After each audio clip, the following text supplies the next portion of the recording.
السلام علیکم پیارے بچوں، آج ہم نے ایک مرتبہ پھر 8ویں جماعت کی اردو کتاب کا انتخاب کیا اور جو موضوع ہم آپ کے سامنے پیش کرنے جا رہے ہیں اس کا ایک حصہ ہم نے پہلے ہی آپ تک پہنچایا ہے اور آج ہم باقی کا حصہ ہم آپ تک پہنچانے کی کوشش کریں گے۔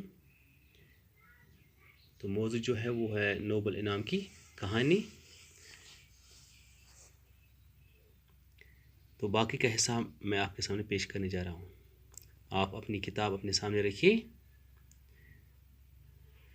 الفریڈ نوبل کے والد ایک تاجر تھے جو الفریڈ کی پیدائش کے وقت دیوالیہ ہو گئے تھے۔ یوں تو وہ بہت پڑھے لکھے اور ذہین تھے، مگر تجارت کا کوئی تجربہ نہ ہونے کی وجہ سے رہی سہی پونجی سے بھی ہاتھ دھو بیٹھے۔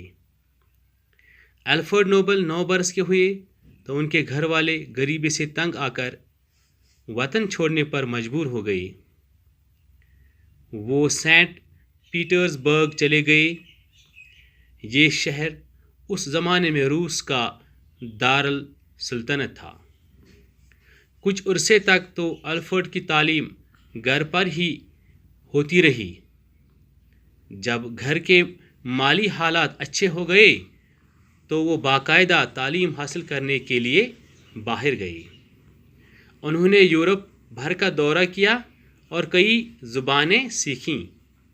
اب وہ اپنے والد کے ساتھ سائنس کے تجربات کرنے میں وقت گزارنے لگے۔ 29 سال کی عمر میں جب وہ انجینئرنگ اور کیمسٹری میں ماہر ہو گئے تو انہوں نے نائٹرو گلیسرین دریافت کی۔ نائٹرو گلیسرین کی ملاوٹ سے انہوں نے 1867 عیسوی میں ڈائنامائٹ ایجاد کیا۔ ڈائنامائٹ ایک قسم کا بارود ہے جس کی ذرا سی مقدار بڑے سے بڑے پہاڑ کو منٹوں میں اڑا سکتی ہے۔ خود الفریڈ کے چھوٹے بھائی کی موت ڈائنامائٹ کا گولہ پھٹنے سے ہوئی تھی۔ ایسی خطرناک چیز کو ایک جگہ سے دوسری جگہ لے جانا بے حد مشکل تھا، لیکن الفریڈ نے وہ ترکیب ہی ڈھونڈ نکالی جس سے اس کو ایک جگہ سے دوسری جگہ حفاظت کے ساتھ لیا جا سکے۔ الفریڈ نوبل بہت محنتی تھے۔ وہ رات دن کام میں لگے رہتے تھے۔ انہوں نے اپنی محنت سے بہت دولت کمائی، بہت دولت پیدا کی۔ وہ بہت فراخ دل بھی تھے۔ انہوں نے اپنے ملازموں اور مزدوروں کے رہنے کے لیے اچھے ہوادار مکان بنوائے اور اپنے منافع میں کام کرنے والوں کو بھی شریک کیا۔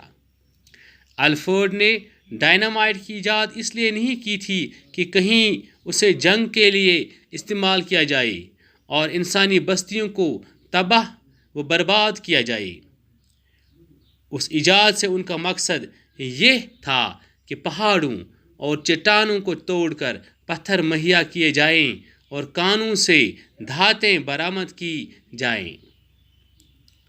الفریڈ کو جنگ سے بے حد نفرت تھی۔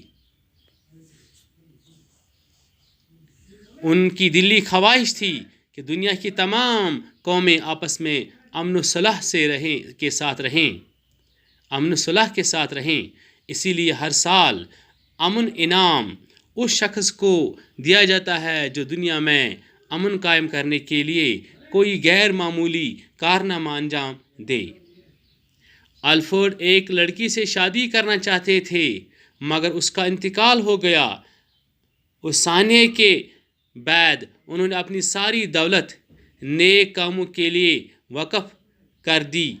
انہوں نے تمام عمر شادی نہیں کی اور یہ وصیت کی کہ ان کی آمدنی سے ہر سال انعامات دیے جائیں۔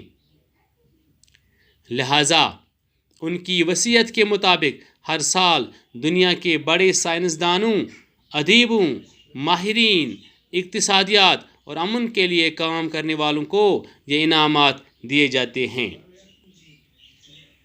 پیارے بچوں، یہ نوبل انعام کی کہانی کا جو موضوع تھا جو میں نے آپ کے سامنے مکمل کیا، مجھے امید ہے آپ نے اسے دھیان سے سنا ہوگا اور سمجھا ہوگا۔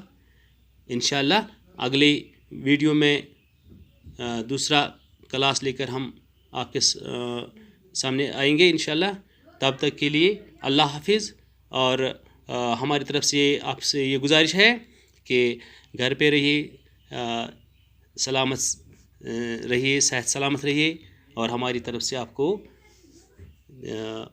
عید مبارک۔ اللہ حافظ۔